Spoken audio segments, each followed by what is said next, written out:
अस्सलाम वालेकुम एवरीवन, कैसे हैं आप लोग।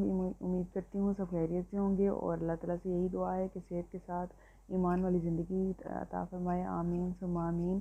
आज हम बना रहे हैं दाल करेले, वो भी घर के बने बचे हुए सालन से या सब्ज़ी से। ये हमारे पास करेले बने हुए मौजूद थे, इनको हम यूज़ करके तो एक फ़्रेश हंडिया तैयार कर लेंगे। ये आप देख रहे हैं इंग्रेडिएंट्स जो हमें चाहिए, इनको मैं साथ साथ बताती रहूँगी कि कितनी क्वांटिटी में क्या हम यूज़ कर रहे हैं। हमने ले लिया है एक मीडियम साइज़ का प्याज, उसमें से थोड़ा सा प्याज हमने बचा लिया है, बाकी का हमने पैन में ऑयल के साथ शामिल कर दिया है। और प्याज को अगर इस तरह से चम्मच के साथ थोड़ा सा खोल लिया जाए तो ये अच्छे तरीके से फ्राई हो जाता है और बहुत ही जल्दी और बहुत ही अच्छा जो है वो प्याज फ्राई हो जाता है।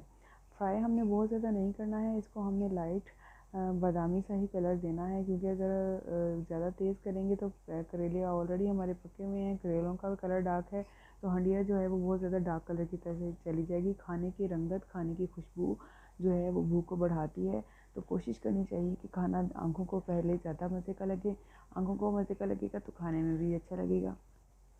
अब हमने इसमें शामिल कर दिया है टमाटो पेस्ट, और टमाटो पेस्ट शामिल करने के बाद भी हम इसको अच्छी तरीके से भून लेंगे। आप देख रहे हैं कि ऑलरेडी जो है वो प्याज नरम था, तो टमाटर का पानी जो है उसके साथ शामिल होकर तो इसको और ज़्यादा जो है वो एक फ़ाइन लुक दे देगा। अब हम इसमें शामिल कर दिया है कुटा हुआ ज़ीरा और कुटा हुआ ही सूखा धनिया। इनको शामिल करने के बाद हम अच्छे तरीके से इनको भी भून लेंगे ताकि स्पाइसेस जो हैं वो इन्फ्यूज़ हो जाएं, अच्छे तरीके से मिक्स हो जाएं। और साथ ही हमने शामिल कर दिया है आधी प्याली दही। दही जो है वो इसको एक बहुत अच्छा सा टेक्सचर देगा और जायका भी खुशनुमा बना देगा हमारी दाल का। साथ में हमने शामिल कर दिया है मिर्च, सुरख मिर्च और हल्दी। ये क्योंकि ऑलरेडी हमारे सालन जो है वो एक रेडी है, हमारे करेलों में ऑलरेडी सारे स्पाइसेस मौजूद हैं, तो हम ये दाल के अकॉर्डिंगली शामिल करेंगे। ये आप अपने जायके, अपने टेस्ट के हिसाब से शामिल कर सकते हैं। और अभी हमने नमक शामिल नहीं किया क्योंकि मैंने दाल जो है वो नमक डाल के बॉयल की है, तो नमक जो है वो हम बाद में चेक कर लेंगे कि हमारा नमक जो है वो कितना कम है या ज़्यादा है, उसके हिसाब से फिर हम नमक को मैनेज करेंगे। तो अब हम मसाले को जो है वो भून रहे हैं। ये देखें दाल जो है मैंने ऑलरेडी गला ली है, इसमें नमक शामिल करके इसको मैंने बॉयल कर लिया है। और मसाला जो है वो हम अच्छे तरीके से भून लेंगे। मसाला भूनने के बाद हमने इसमें शामिल कर देने हैं अपने करेले। करेले क्योंकि मैंने फ्रिज से निकाले थे तो ये थोड़ा सा टाइम लेंगे और इनको अच्छे तरीके से भूनना है ताकि जो है ये एक दफ़ा फिर से फ्रेश हो जाएं। जब खाना अच्छे तरीके से दोबारा एक दफ़ा पका लिया जाए या भून लिया जाए, ख़ासतौर पे करेले या इस तरह की सब्ज़ी जो गर्मियों की है, तो ये लॉन्ग लास्टिंग इनका टाइम हो जाता है, फिर ये जल्दी ख़राब नहीं होते हैं। अब हमने इनको इसको अच्छे तरीके से भूनना है, और जब हम इसको अच्छे तरीके से भून लेंगे तो फिर हम इसमें दाल शामिल कर देंगे। और दाल शामिल करने के बाद हम एक दफ़ा फिर इसको अच्छे तरीके से मिक्स करने के साथ साथ इसकी भुनाई कर लेंगे। भुनाई खाने में जान डाल देती है भुनाई। आप जितना ज़्यादा खाने को, किसी हंडिया को भूनेंगे उतनी ही ज़्यादा उसकी अच्छी जो है वो लज़्ज़त डिवेलप होगी, उसका जो है वो जायका अच्छा लगेगा। और इसको हम थोड़ी देर के लिए ढक कर रखेंगे ताकि स्पाइसेस जो हैं उनको टाइम मिल जाए, वो आपस में इन्फ्यूज़ हो जाएं। और हमेशा इसका पानी जो है वो आप वापस उसी में ढक्कन का ड्रेन करना चाहिए हंडिया के अंदर, क्योंकि इसमें जो है वो सारे फ्लेवर्स होते हैं।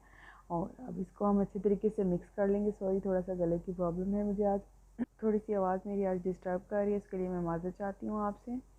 तो हमने अच्छे तरीके से सारा जो है भून लिया है। तो अब हम इसमें चेक करेंगे कि हमारा नमक जो है वो कैसा है। अगर हमें नमक कम लगेगा तो हम इसमें नमक ऐड कर देंगे, और मुझे नमक कम लगा था यहाँ पे, इसलिए मैंने हाफ़ टी स्पून के करीब जो है वो नमक इसमें शामिल कर दिया था। नमक दाल में क्योंकि पहले शामिल था और करेलों में भी था, इसलिए मैंने मिर्चों के साथ मसाले में नमक शामिल नहीं किया था जब मिर्च और हल्दी ऐड की थी। अब हमने नमक जो है वो चेक करके शामिल कर दिया है। इसका फ़ायदा ये है कि कम चीज़ जो है उसका तो हल है, कम नमक को आप ज़्यादा कर सकते हैं, लेकिन अगर आप पहले से ज़्यादा कर देंगे तो उसका कोई हल नहीं है। अब इसको हम अच्छे से जो है वो थोड़ा सा टाइम देंगे, दम पे रखेंगे ताकि ये सारे स्पाइसेस आपस में इन्फ्यूज़ होकर तो टेस्ट को जो है वो इन्हेंस कर दें। और आप देख सकते हैं कि जब भी मैं ढक्कन उठाती हूँ तो मैं कोशिश करती हूँ कि उसका जो स्टीम है वो उसके अंदर ही चला जाए। और दाल मेरी थोड़ी सी मुझे लगी थी, कनी में लगी थी, तो मैंने इसमें थोड़ा सा पानी शामिल कर दिया। और क्योंकि भुनाई की वजह से इसका जो मॉइस्चर था वो सारा ड्राई हो गया था, तो थोड़ा सा मॉइस्चर देने के लिए मैं इसमें थोड़ा सा पानी शामिल करूँगी। आप चाहें तो ये दाल जो है वो चावलों के साथ इस्तेमाल कर सकते हैं, चाहें तो ये दाल जो है वो हम फुल्कों के साथ इस्तेमाल कर सकते हैं, या टोटली आपके ऊपर डिपेंड करता है। अगर आपने इसको चावलों के साथ सर्व करना है तो थोड़ी सी ग्रेवी आप इसमें बढ़ा लेंगे, थोड़ा सा पानी, मैंने थोड़ा पानी ऐड किया है, आप पानी आप थोड़ा सा ज़्यादा कर लेंगे तो वो दाल जो है वो चावलों के साथ भी बहुत मज़ा देगी, और फुल्कों के साथ तो ये मज़ा देती ही है।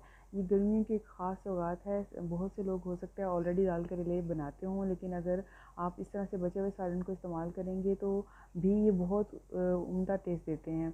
अब हमने ले लिया है ताज़ा धनिया, बारीक को हमने इसको काट लिया, और साथ हमने लिए हैं हरी मिर्च, कुछ हमने लंबाई में काट लिए हैं 2, और बाकी हमने जो है बारीक काट लिए हैं। ये जो प्याज हमने रखा था, अब हम इसको पैन में शामिल करके तो हम इसका बघार देंगे। आप चाहें तो इस पोर्शन को स्किप भी कर सकते हैं, आप ऊपर से बघार ना दें, लेकिन मुझे दाल में एक्स्ट्रा बघार अच्छा लगता है तो मैं इसको शामिल करूँगी। हमारी हंडिया हो चुकी है, इसलिए अब हम पैन को चूल्हे पर चढ़ाएंगे, उसमें थोड़ा सा ऑयल शामिल करेंगे। मैं इस वक्त कुकिंग ऑयल यूज़ कर रही हूँ, मोस्टली मैं घी के साथ बघार लगाती हूँ, लेकिन इस दाल के अंदर मैंने जो है वो ऑयल यूज़ किया है। आप चाहें तो ऑयल यूज़ करें, चाहें आपकी अपनी मर्ज़ी है, चाहें तो आप इसको घी में बघार लगाएं। और हल्का सा जो है वो हमने प्याज को ब्राउन कर लेना है, और फिर इसका बघार जो है वो हमने शामिल कर देना है अपनी दाल के अंदर। यहाँ से मेरे से बघार ऐड करने का पोर्शन जो है वो मिस हो गया था, तो उसके लिए मैं माज़रत चाहती हूँ।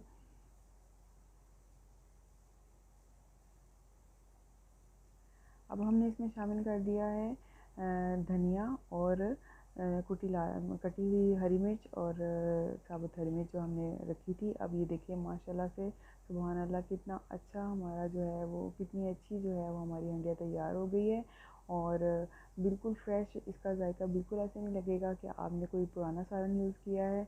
और ये आप इसकी फ़ाइनल लुक देख सकते हैं। अल्लाह ताला का शुक्र है कि बहुत ही अच्छा इसका जायका बना था। आप भी ज़रूर ट्राई कीजिएगा और मुझे कमेंट में ज़रूर बताइएगा कि आपको हमारी आज की रेसिपी कैसी लगी, और दुआओं में याद रखिएगा, अपना बहुत सारा ख्याल रखिएगा। अल्लाह हाफ़िज़।